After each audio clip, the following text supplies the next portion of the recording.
तो हाय फैमिली, मैं आज आपके लिए एक ऐसी स्टोरी लेकर के आया हूँ जो आपको रुलाने पर मजबूर कर देगी।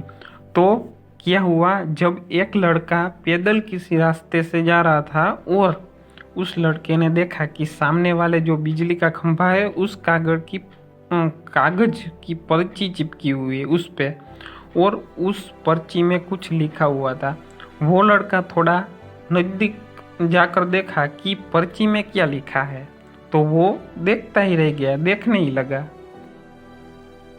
तो उस कागज की पर्ची में लिखा था कि कल मैं इस रास्ते से गुजर रहा था, तब मेरे 100 रुपये कहीं गिर गए थे और मैंने ढूंढने की बहुत कोशिश की, लेकिन वो मुझे नहीं मिले। कृपया इस रास्ते पर कहीं भी किसी को मेरे 100 रुपये मिले तो उस पते पर पहुंचा देना। तो पर्ची में उसका एड्रेस भी लिखा हुआ था और लड़के को ये पर्ची पढ़कर उस एड्रेस पे जाने का मन करने लगा बराबर, और वो लड़का उस एड्रेस पे जाने के लिए आगे बढ़ने लगा। उस एड्रेस पे जाकर लड़के ने देखा कि वहाँ एक झोपड़ी है।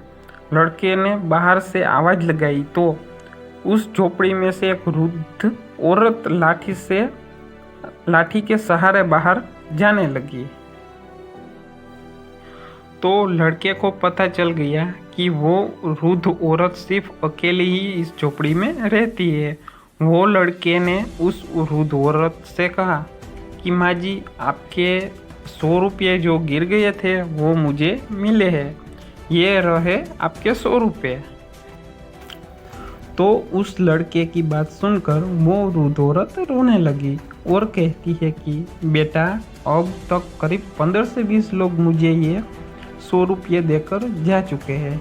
बेटा, मुझे ठीक से दिखाई भी नहीं देता और मुझे पढ़ना लिखना भी बिल्कुल नहीं आता। पता नहीं किसने मेरी ऐसी हालत देखकर मेरी मदद करने के लिए ऐसा किया है। तो अब वो लड़का उस वृद्ध